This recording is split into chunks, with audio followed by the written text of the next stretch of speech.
Today's guest is John Scott.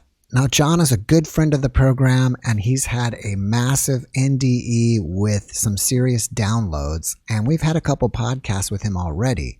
And I have him back today to pick his brain about some more in-depth NDE information. John, welcome, and thanks for joining me. Thank you, Jeff. I should say good morning. What time is it over your way at the moment in Texas? Okay, so yeah, John's in Australia. I'm in Texas. It's 7:22, and he's time traveled into the future, right? Yeah. Well, actually, that's a wow. There's a subject. Time travel. So, which context do you want to talk about time travel, Jeff? Well, I was just kidding about that you're ahead of. I'm just trying to say you're ahead of us in time right now. Well, yeah, but that's a really loaded question because I can give you quite a multifaceted answer, right? Because as most NDEs attest, and I don't look at other NDEs.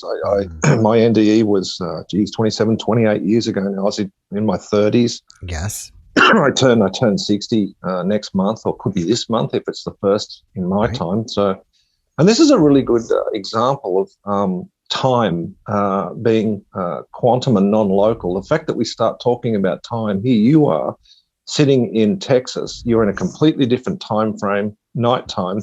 I'm in the morning, daytime, and here we are talking about time in a non-local quantum way.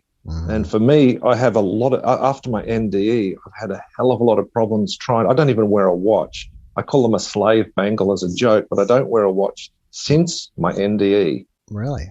So you've had a lot of trouble just with time back in this reality?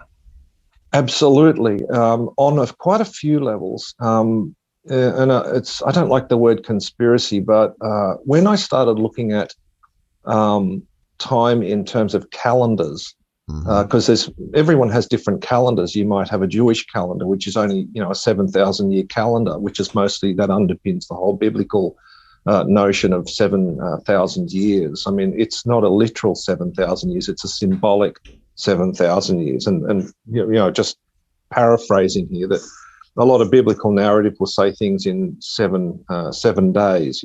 Like the creation myth is in 7 days, and you've got 7 weeks, which has a different connotation. Then you've got 7 years, and then 7. 7 comes up a lot as a divine number. Why is that? Why do you think 7 is such an important number?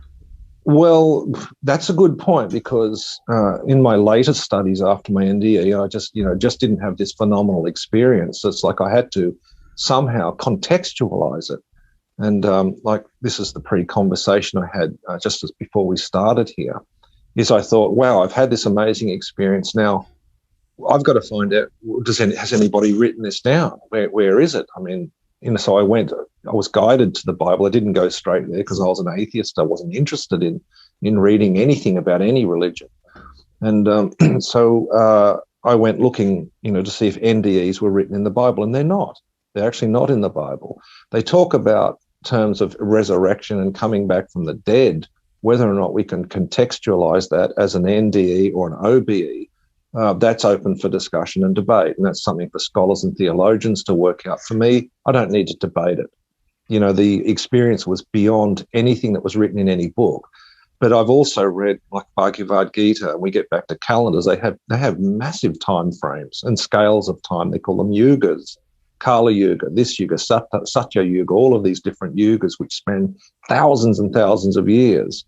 Hinduism, Buddhism has the same. The Mayan calendars, they have 18 calendars, I believe. I was getting into some researcher a few years, about 2 decades back. And he talked of all different calendars. And this is when this big spooky boogeyman of 2012 and the end of the world was based off the Mayan calendar, but it was just the end of a particular calendar or time frame related to specific events, which may have been connected to DNA and I Ching and all of these weird abstract juxtaposed what they call pseudosciences. They're not pseudoscience. I don't like the word pseudoscience because science is about observation. All science starts with observation. And then we gather those observations, and then we look for patterns, and then they form new paradigmatic shifts, paradigms, shifts in consciousness. So time is a really weird, it's a very abstract concept. I mean, it's not that abstract either. You got Albert Einstein's theory of relativity, which you have to factor time in.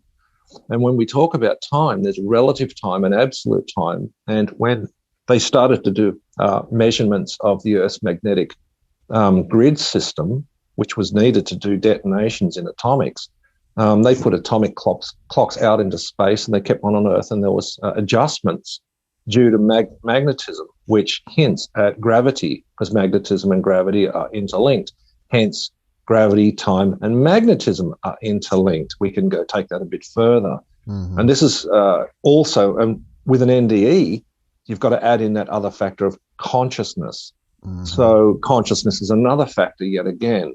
And so a lot of science, in current science, what I call the physical material sciences, they do objectify, meaning they look outside of themselves for observations, but they're forgetting that consciousness itself is a big attribute or a factor to determining what we're observing. And so we've got to go back full cycle to the sciences and say, well, are we being objective, double-blind experiments? And some of these things we can't double-blind. We can't double-blind an NDE. We can't do it. It's impossible. Right. Now, in your NDE, you had an absence of time, which I'm going to coin a new word here, and I'm going to call it a time vacuum. But that's a good term. There's no time there. But it seems like some NDEers will say, okay, I was in my NDE and it felt like I was there for hours, but I was only physically dead for a couple minutes. But they're still giving us a time frame. Right. And I'm going to throw a curveball in here, because when I made it to the light, it contained all time and no time, both together. It's a conundrum. And I've written about these conundrums on the Facebook threads, where it takes us into another subject of duality, non-dualism and dualism, and that's a really complex subject in and of itself, but an important one.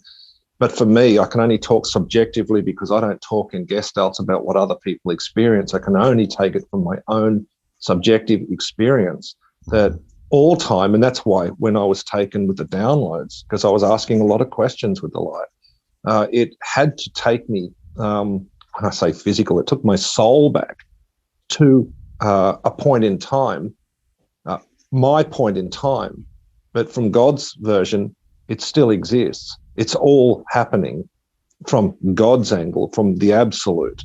And so this absolute and relative, that's another level you've got to get your head around, because we're in this constant subjective relative state. And that's a subject I could talk about for a good half an hour, especially in terms of an NDE, because we talk about objectifying, I saw my parents, or I saw my grandparents, or I saw Jesus, or I saw Shiva. So you're still objectifying something outside of you, subject, object, subject, object, okay?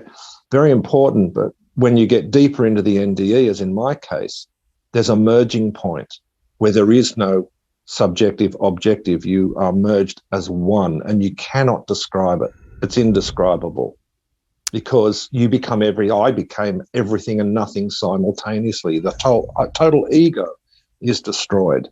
There was no John, there was no time, and you become everything. And this is a really, I like the word sexy, because not everyone will experience this until they die, Jeff. Right. So for some reason, I was taken to that level. And at that level, there is so much information. In fact, all information is contained at that level. All information ever. It's interesting that we're talking about that, because I had another guest that basically traveled through the cosmos like you do. I think that this guest also experienced the oneness with God and with everything. And when the guest came back, became reclusive. And I think sounds like someone's robbing my story. And right? And I think you're the same way. And I wonder if all the people who go that distance or go to that place in their NDE, it changes them so dramatically that that's what happens when they come back. again, I can only answer myself, and I didn't read any other experiences for a long time. So when I went reclusive, it wasn't because I chose, chose to become reclusive. It was just, it was an outcome of not wanting to, well, I was trying to shut the noise out. I was trying to shut the world out because all of that dense material hitting me, the emotional, mental, the whole concept, it was so dislocating for me that I had to, my mind was shattered. It was completely ripped apart. My whole reality was torn apart. Here's this young kid who was, just a surfer. I was an illustrator with advertising, and power. I'm hit with this unbelievable experience. And, it just pressed every button. I mean, you think there's buttons, you don't even believe there's buttons to press, but it pressed every damn button in my mind from that point on. And it's still pressing my buttons because I'm quite, I'm unsure of things. I mean, I don't like to say things that I know this for sure because people jump down your throat, right? I mean, I went and asked, a rabbi, ministers, and I wanted to find out, I've had this amazing experience. And they projected their relative beliefs onto me, which really disappointed me. Not one of them, not one in 20 years ever said, "What did God say?" Not one asked the question. And that's really a big one for me. I thought, you got no idea what it said. It told me everything. And it's like, here's me, this kid coming out, and I sounded like a real know-it-all talking about things, walking around their theology and inside their catechisms and inside out. I'm saying, hang on, you've got it all wrong. And so I realized, oh my God, I've had this Gnostic experience, and they haven't had it all the way up to the Pope. I'm sure some have now.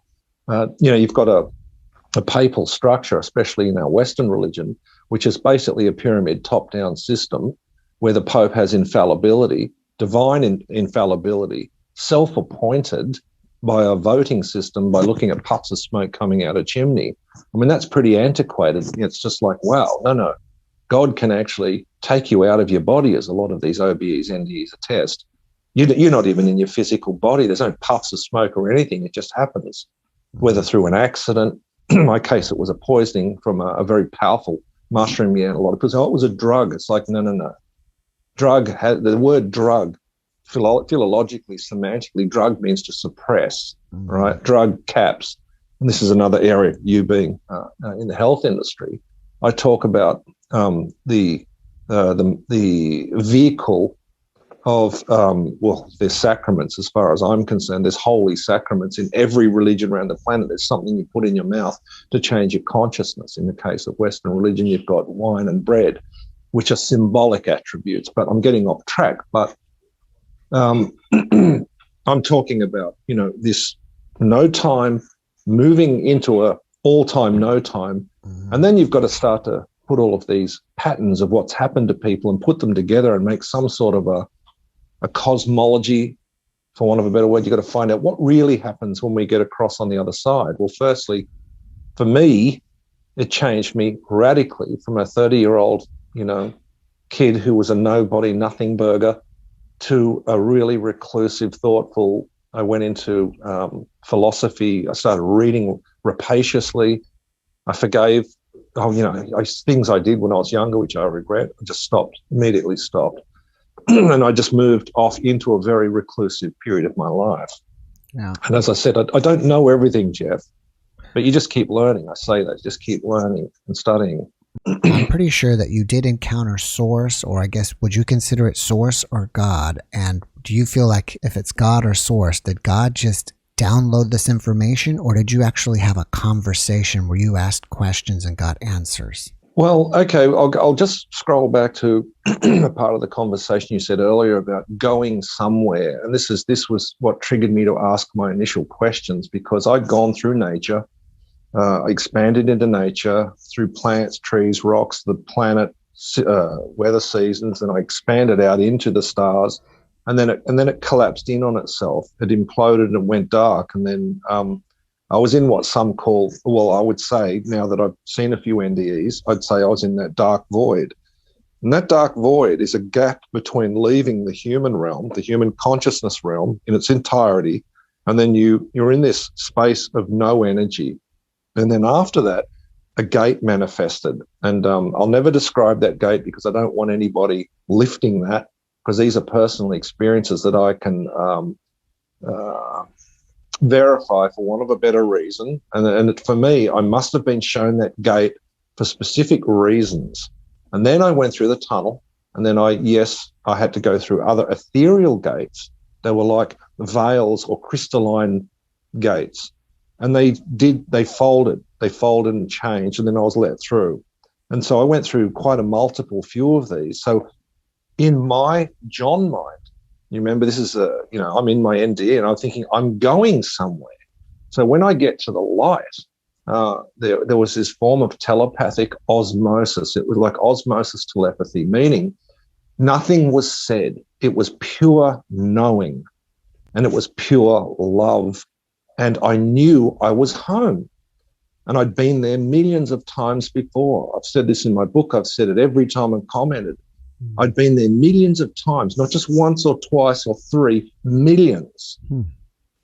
So instantly, we can segue into cosmology. Well, if you go there millions of times, that means I've come out of the light millions of times, and I've gone back millions of times, which denotes a cosmology of the transmigration of individual souls. In my case, my soul had been other entities, which all weren't shown to me because I wouldn't cope. You'd blow your mind.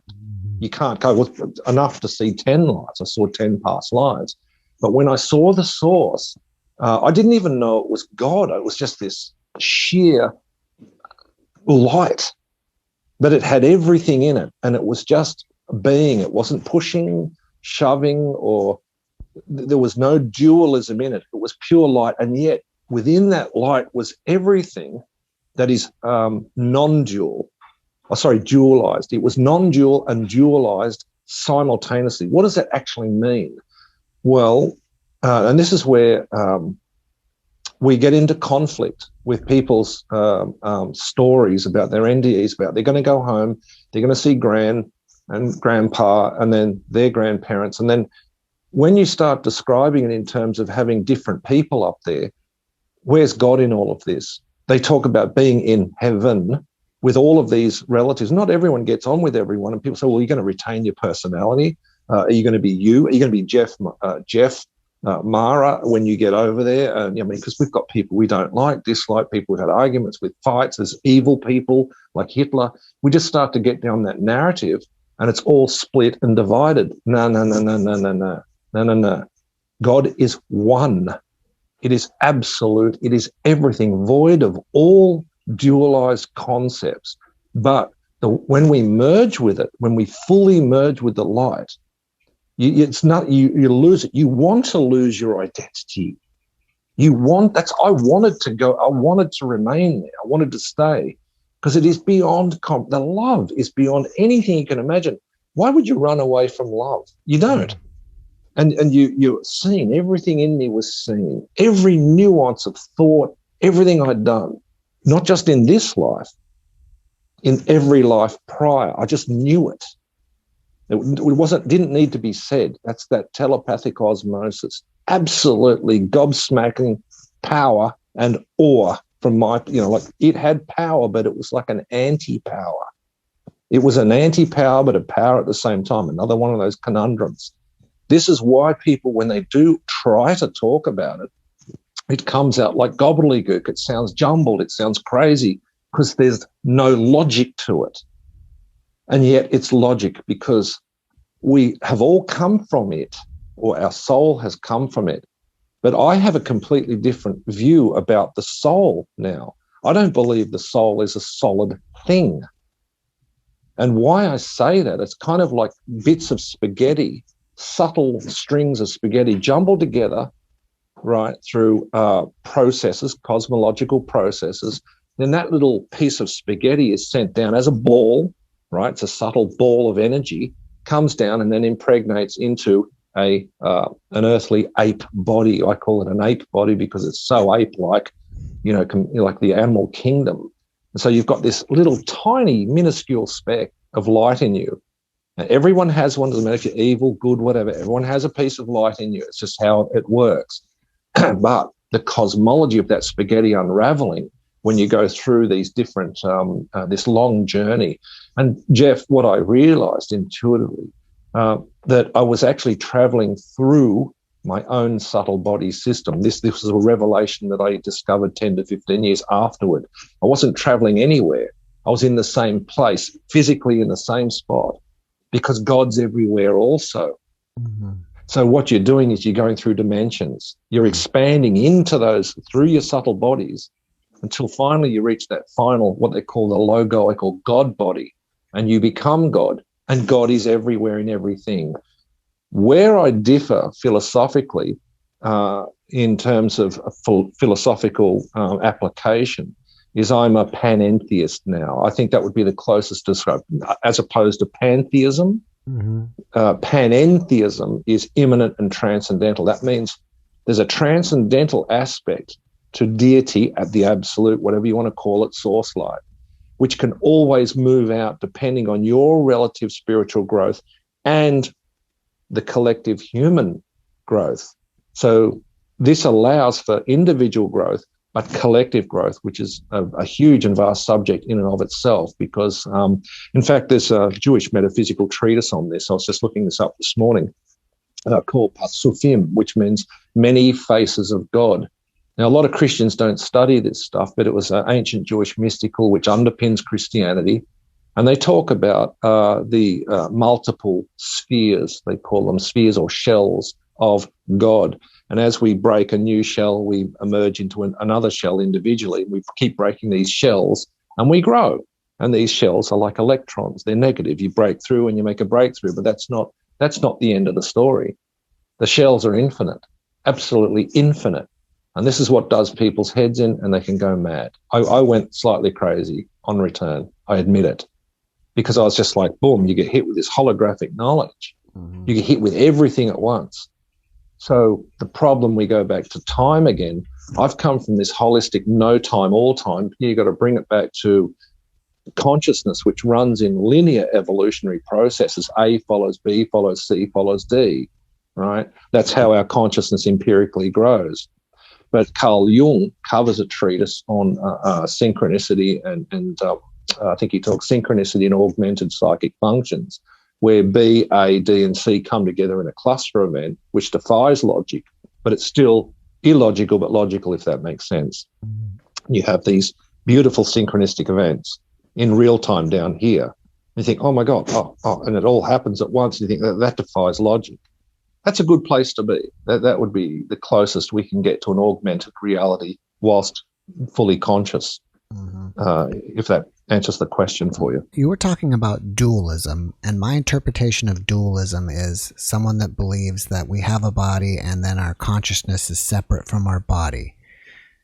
And hold on one second. And so I used to kind of be that way. Sometimes I guess I still am, but I'm kind of becoming more of the way that our whole existence in this realm on Earth, our bodies, everything, is just our consciousness manifesting itself here. Our body is just a manifestation of our consciousness.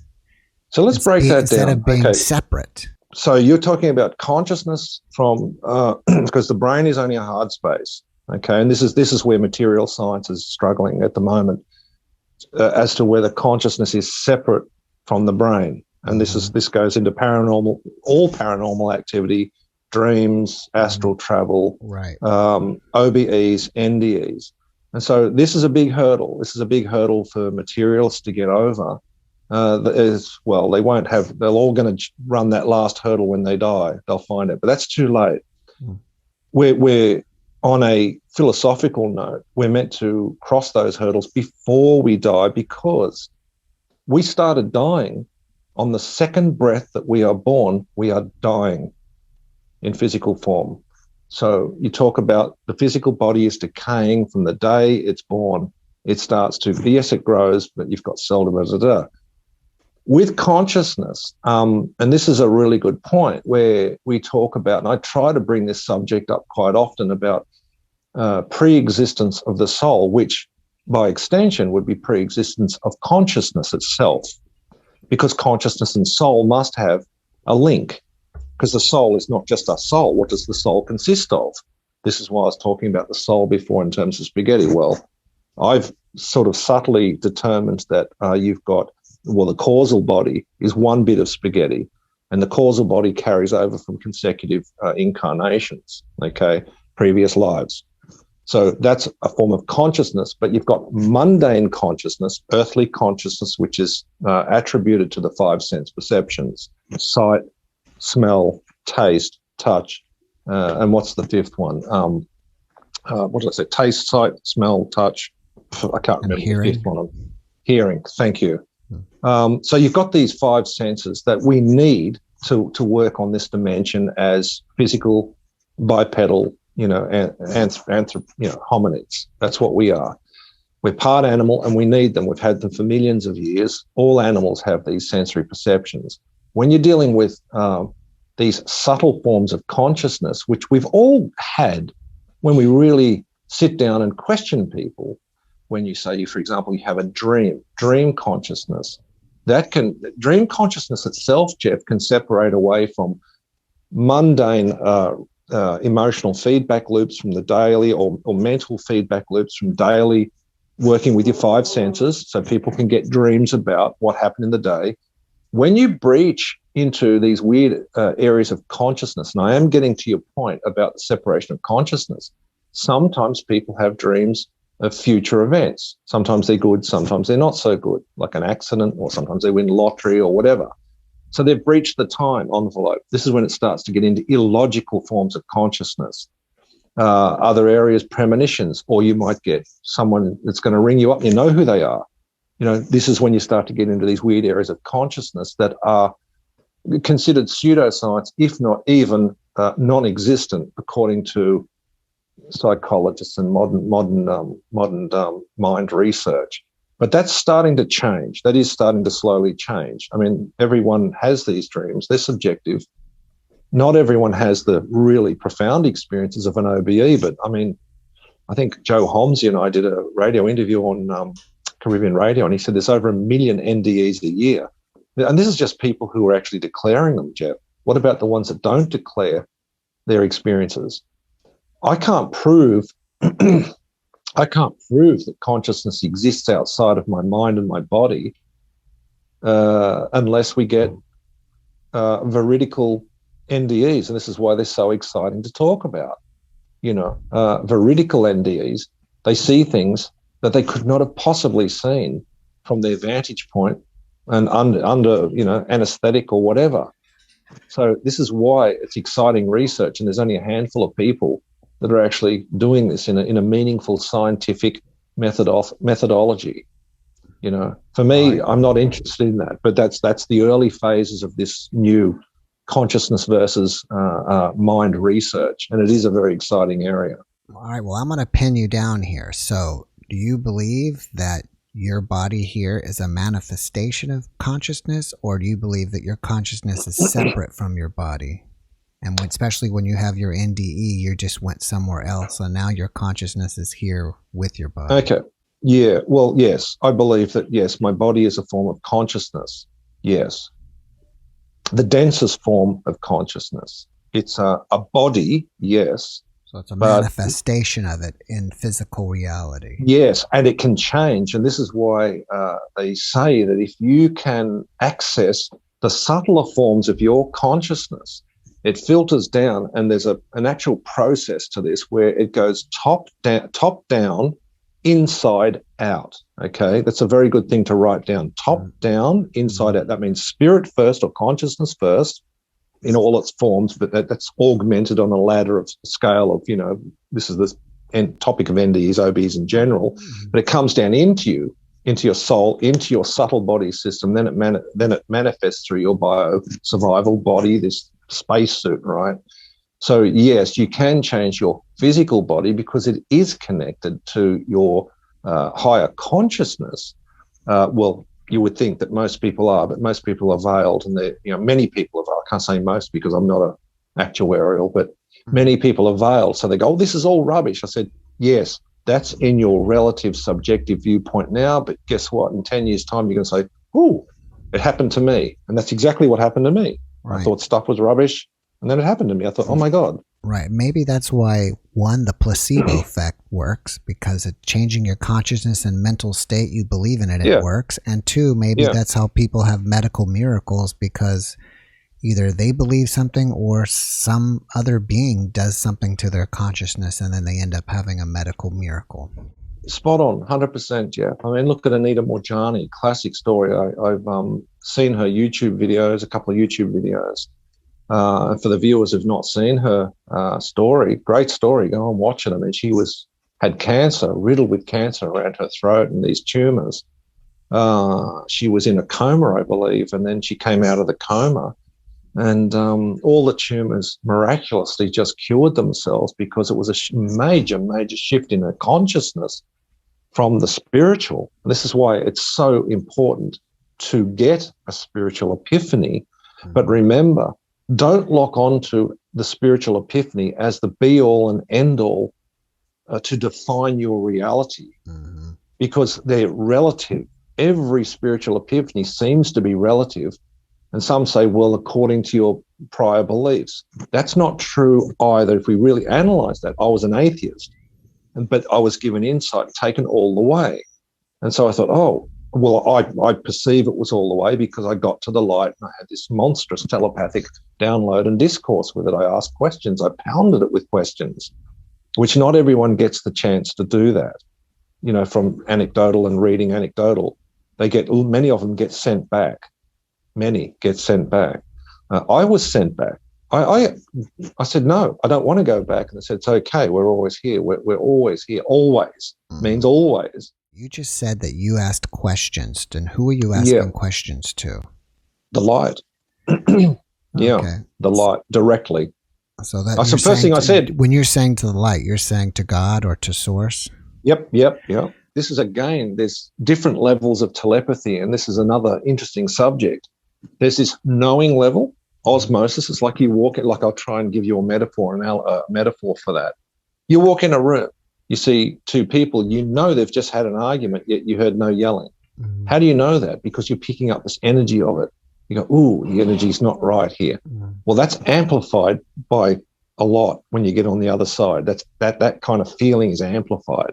So I knew I got all of this osmosis, telepathic, I say it was like a body or a soul osmosis of telepathy going into me with vast amounts of information. And you got to remember, it was so foreign to my previous thinking, but you're so open. There was no blocks because my body wasn't there. I'm in my soul. So you just open this open book. It's going bang, not just into your subconscious. It's going into your very soul. So when I get to the light, I say, oh, I've got this entity, this light force in front of me. And I said, where are you? That was the first thing I think I said was, where are you? And they said, we're everywhere. And I didn't understand that because I had traveled through all of that. Hence a lineage. I think it was out there in the universe somewhere. I said, but where are you? And the light did this subtle, energetic inflection underneath. It was so subtle, but, when you're talking about deity or God, subtle's not just subtle. Boom, you shifted completely. You understand, and it actually merged with me. And it said, "We are everywhere," and I still didn't kind of understand, and so it merged with me. And pow, I became everything and nothing. I was totally destroyed. When you're bathed in love, and this is the difference about having an NDE or just astral travel. When you have an NDE, you're absolutely bathed with love. Deity can do all of this, and you just accept it with equanimity. You can't fight it. You just can't fight it, Jeff. So when I became the light, I understood what everywhere meant. Everywhere meant the whole damned universe and the dimensions that, I'm not talking physical, yes, that, but you go through all the dimensions, and it's just like, it's wordless. You can't put it into words because we don't have a linguistic yet. It hasn't been invented yet. It could be 1 million years in our future. We might come up with a semblance. If we studied psychology and mind and consciousness for even 1,000 years or even 100 years, all of us, if we did it, we might get some sort of a mapping system of consciousness to try to get specific words for specific states of consciousness.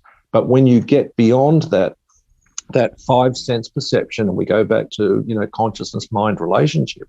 When you get into these paranormal events, I don't think it gets to oral. It has to be passed from person to person, and you discuss it with people who've had it. It's a Gnostic experience.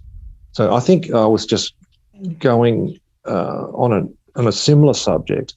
I was going through Robert Anton Wilson's 8-circuit theory of consciousness this morning.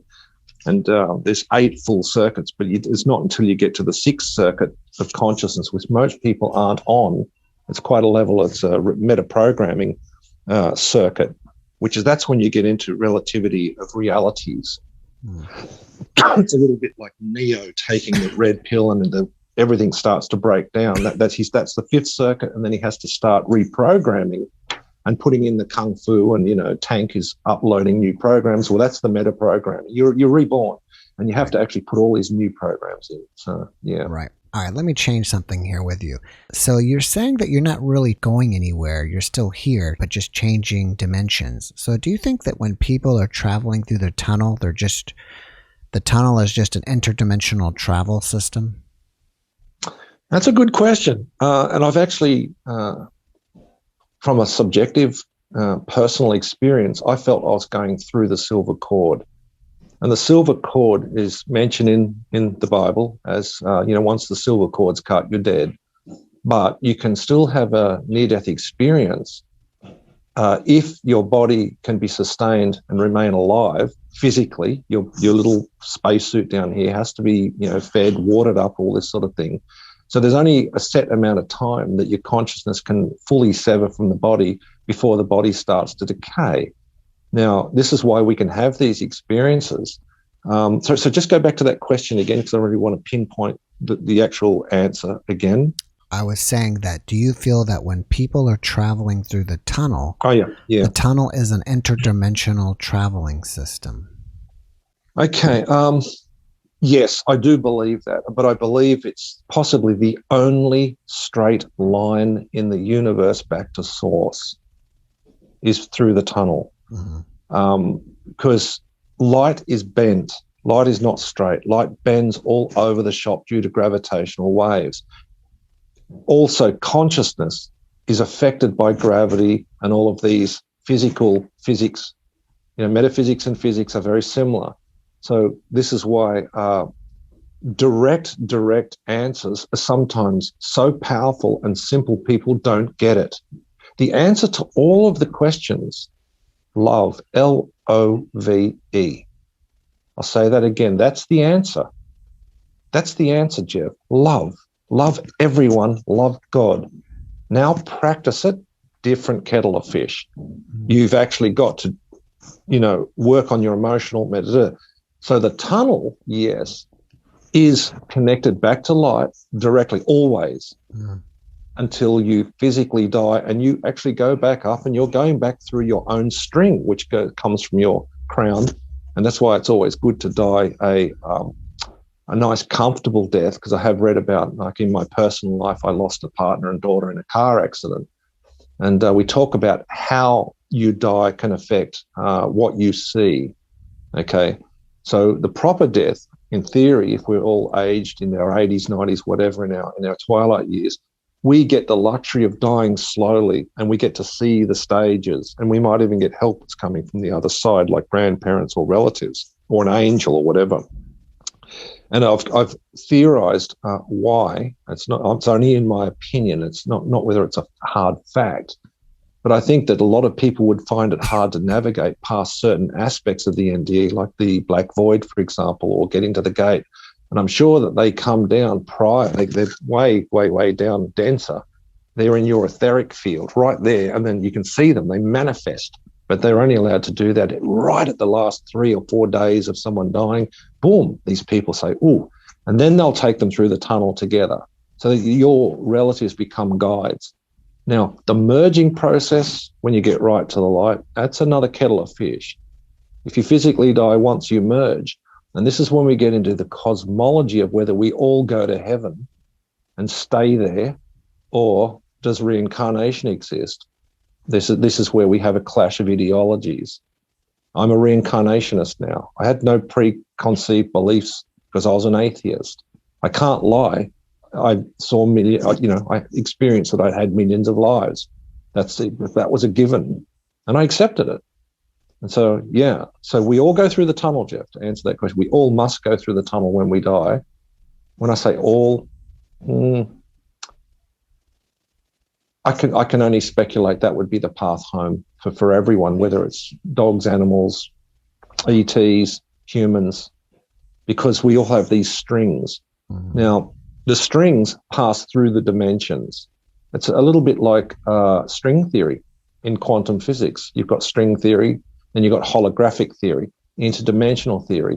They're all valid. All of those theories are valid, and they must all overlap in some way, in some sort of a unified field theory, for want of a better word. So they all work. So it's no good arguing whether string theory is more powerful than holographic theory or morphic resonance. All of these different theories come in. Rupert Sheldrake, morphic resonance. You've got to say, well, maybe they all exist. I say yes, hands up. Yep, I'll put my hand up. Yep, they all exist, all of them. It's just that we're not unifying them, and it's probably impossible to unify them because you have to experience that unified field. And NDEs are the only ones who are experiencing that unified field from a Gnostic, subjective, relative way. Science can't, unless they can give you a pill to kill you and bring you back.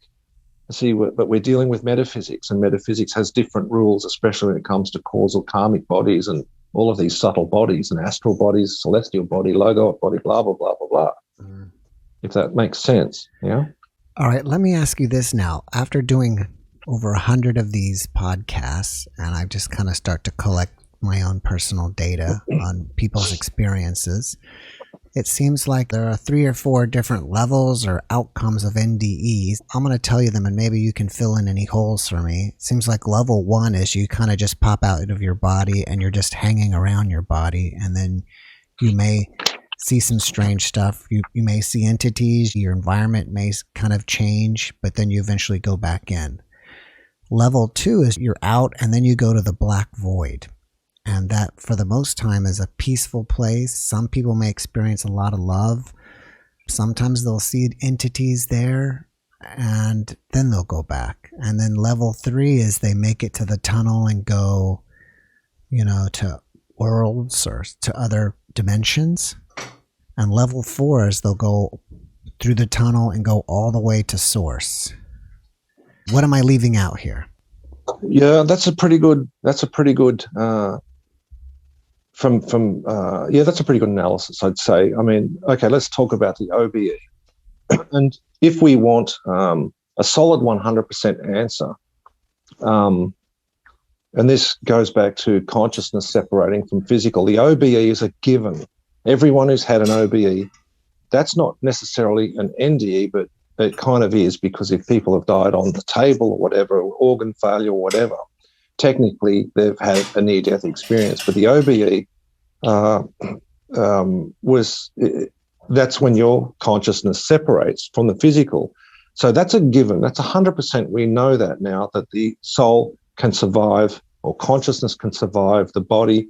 If it's dead, whatever, unconscious, in a coma, you're out. I've had an OBE. I've had 2 NDEs, but the first 2 were more equivalent to OBEs.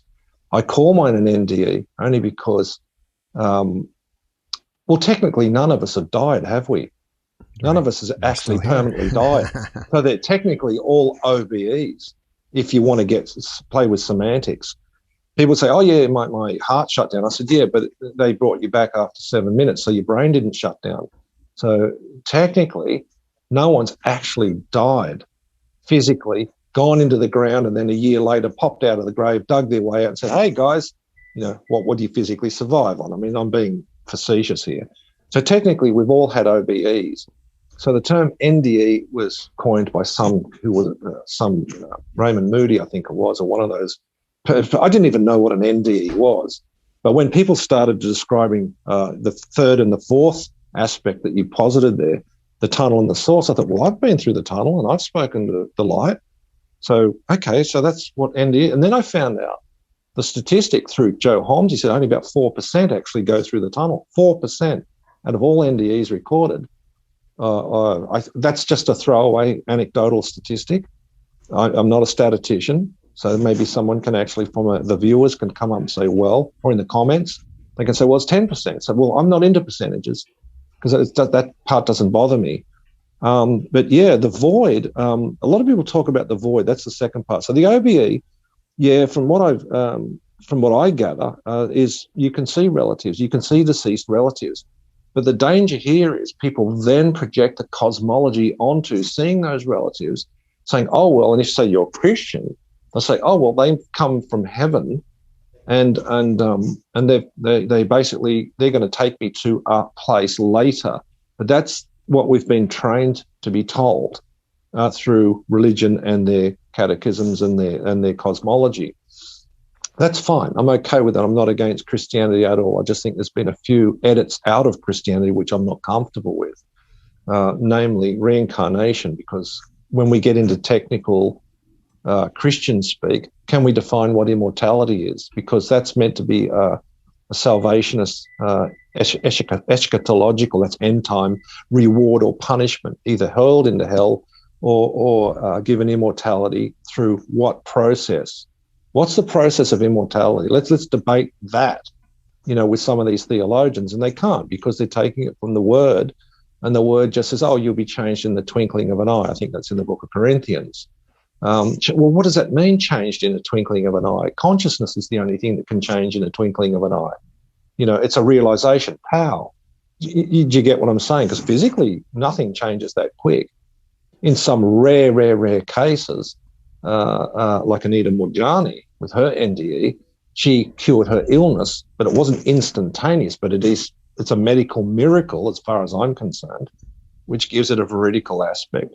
So, but this black void, I went through that, and that was the only time in my own personal experience where I was a little bit concerned, because it was completely black, no energy, no pushing, pulling. There was nothing to latch on. There was no point of reference, Jeff. Because as I said, I went through nature first. I knew I was going to a rock, a tree, the planet, whatever, because my five senses could equate to that. You have environmental, 30 years of environmental and, being able to perceive reality in this dimension. So I think it was just warming me up. When I say it, the light was just warming me up. And I got a guide. I sensed a guide when I was in the void. I couldn't see it, and it wasn't Jesus, but that doesn't mean to say it wasn't a valid guide. But I sensed a presence there, and every time I tried to look, I couldn't see it, but I knew it was okay. It was benevolent. It wasn't nasty. So I had no negative experiences whatsoever in my experience, but when I went through the tunnel, as soon as I went through the gate in the tunnel, that's when I could feel that osmosis. I thought, I know this. It was like a river of light. And I thought, you get on that river and go, mate. And I pushed, because I'd been to the tunnel once before. I was 18. I'm pushing. So I pushed. My will was the thing that got me out of the void and through the gate, because I chose to go through it. I actually said, oh, well, here we go. I said something like that. I went, oh, well, here we go. What the hell? Or something, what the heck? And I went through, but it was my consciousness could drive. And that's an important part that a lot of people may or may not understand. I had no guides that said, hey, come with me. My grandmother didn't come and say, grab my little hand, Johnny, and come with me. No. I was there. I had a presence, but it didn't say you can go through or come back. It wasn't warning me. It was just there. And I felt it was there for the later gates that I went through, these more subtle gates that I went through. But I decided to go through. And once I hit that tunnel, that's when the osmosis telepathic kicked in. I knew I was going home. I just knew it. Mm-hmm. And I wanted to get there wherever that home was, you see. And so when I got there, it's like, holy crap, like this is it. This is the big one. I tried to see through the light too, Jeff. Like, was this the end of the tunnel? Was there something beyond the light? No. The light is the light. It is pervasive. It's everywhere. It's transcendental. It's immanent. It's in everything. But I was going into a concentrated version of it. It was fully concentrated with it was just energy, pure, unadulterated love and energy. Love beyond any imagining. It's impossible unless one's had the experience. It's wordless. You can't define it. I can't paint it. It's beyond all of the physical attributes. Right. So once you hit the tunnel, the different ball game. You know you're going home and it's okay. Everything's okay. There's no false light. You're not being deluded by a satanic lie. Satan doesn't exist up there. Negative forces don't exist.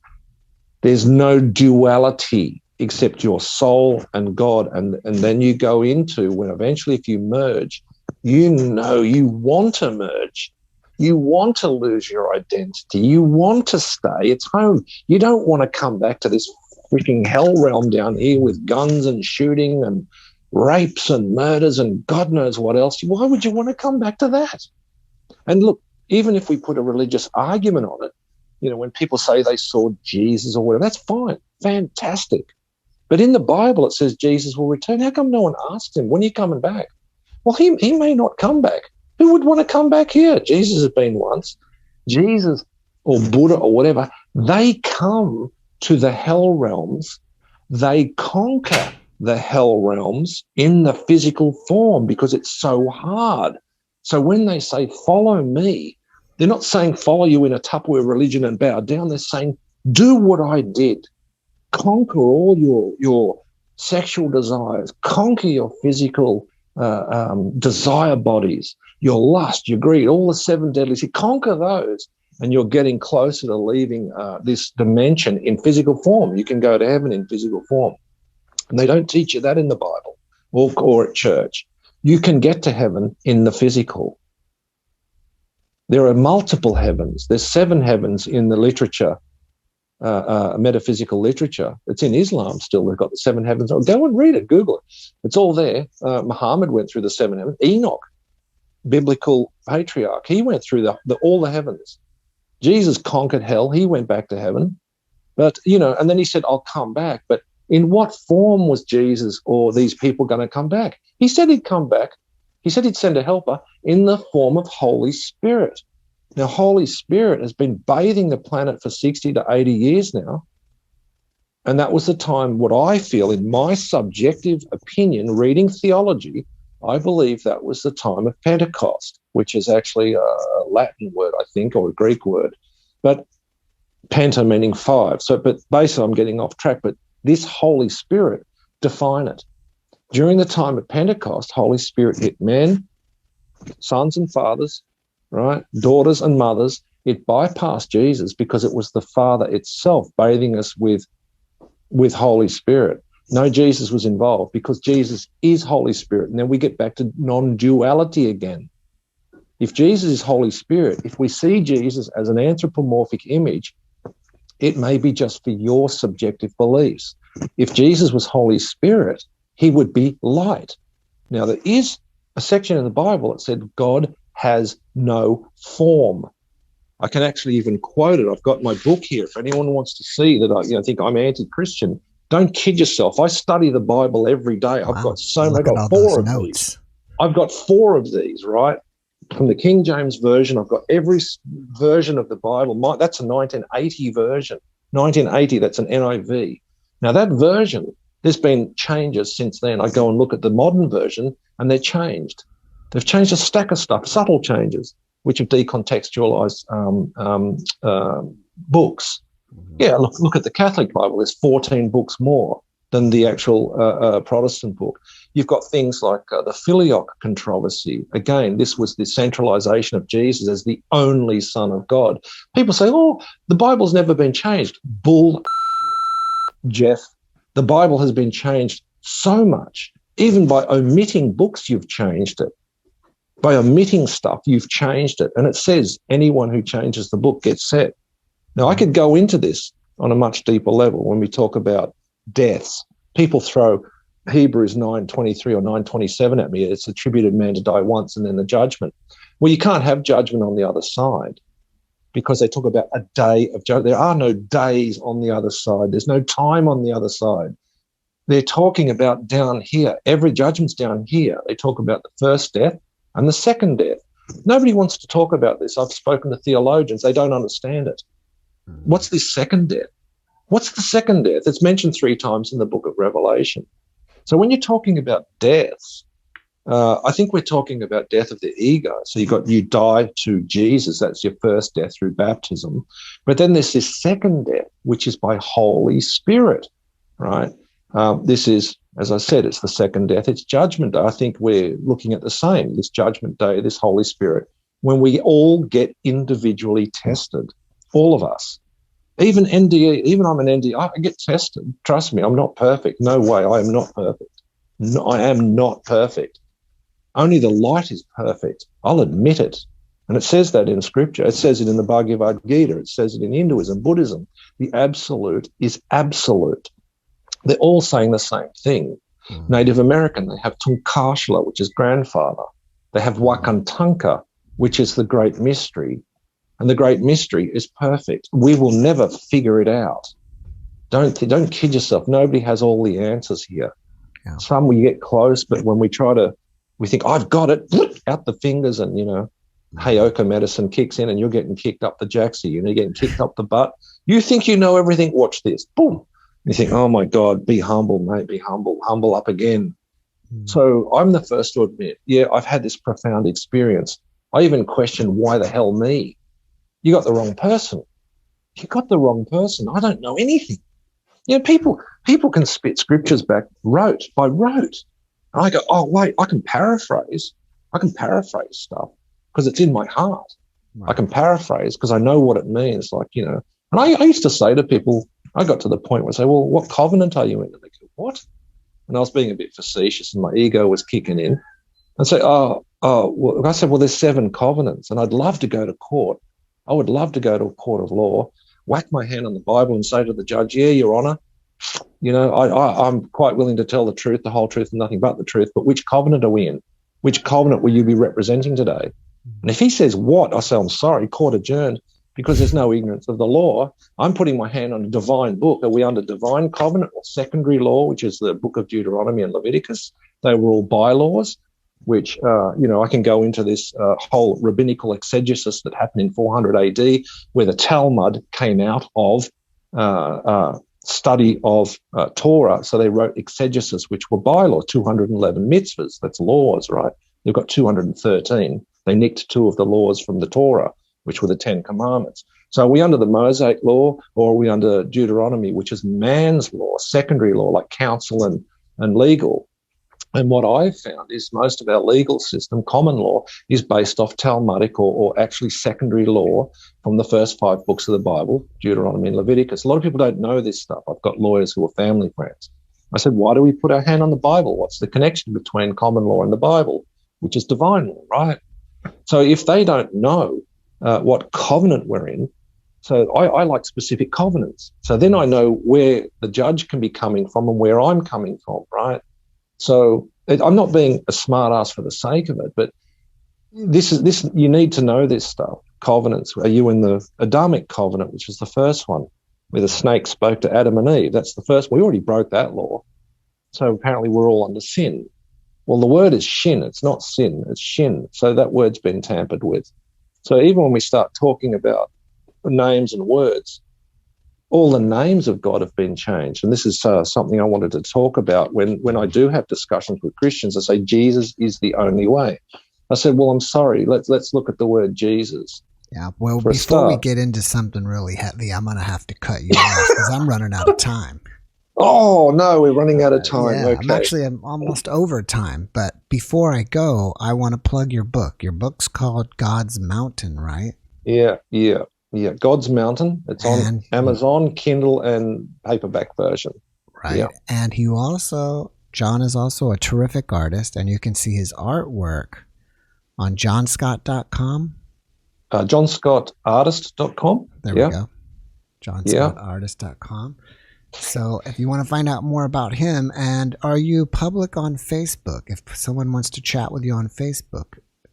Yeah, I am. But it's like the subjects that I delve into on Facebook, I'm a member of the NDE group, which is a public group. And I haven't done much posting because I'm going through I'm moving house at the moment, so I haven't been on there lately. Yeah. And some of the subjects they don't bring up. I mean, they are heavy topics. As you've seen today, I've shot a few topics at you. Right. And it's like, whoa, these are big topics like metaphysics, even Jewish mysticism, all of that. And one needs to study these things, or at least have a modicum of knowledge of them before we can even begin the discussion. And most people are not on the same level. It's not about me bragging or being above. It's just that if you don't have understanding of this stuff, I won't discuss it. Right. So does that make sense? Sure. Yeah. Sure. Yeah. All right. Well, before we finish it up, do you have one last message you want to share with everybody? Yeah, we're going through difficult times. Just have faith that we will get through them, irrespective of your beliefs. Just try not to lash out at people or harm anyone. Really, you don't have to love them, okay? That's fine. But don't harm them. That's 50% of the way. I mean, non-harm is the way I would promote. Non-violence, just don't get into that. I know we're getting into conflicts. There's difference of opinions everywhere. Well, just back down. There's a creator. This is all planned. We're in a difficult time. We're in what they call tribulation. We're in a dark period, dark spiritual period. You got people stealing NDEs, appropriating NDEs. I mean, there's stuff I haven't even spoken about. I mean, I don't want to release it yet because it's just too esoteric and sacred. Wow. So I'm not trying to do that on purpose. I'm not into secret stuff, but it's just that I don't want these are very powerful truths. And if they get in the wrong hands, they can be misappropriated and twisted. And that's really dangerous because that means more souls get trapped. What we're trying to do is you got to get sovereignty over your own soul and start thinking for yourself and develop your own spiritual discernment. It's so important. I know who I am, but I don't know who you are, right. All right, John. Thank you, Jeff. Thank you for that message, and I really appreciate you. I wish you the best, and hopefully I'll see you soon. Yeah, and I hope that any negative comments, just try and think twice before putting negative comments.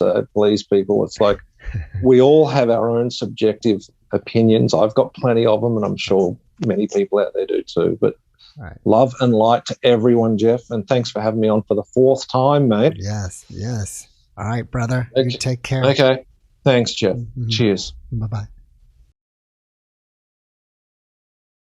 Thanks for watching the JeffMara podcast. I really appreciate you. Another way to show support is through YouTube memberships. And if you do, there are loyalty badges and other perks depending on your level of membership. All you need to do is click the join button underneath the video to find out more. Thank you for your support.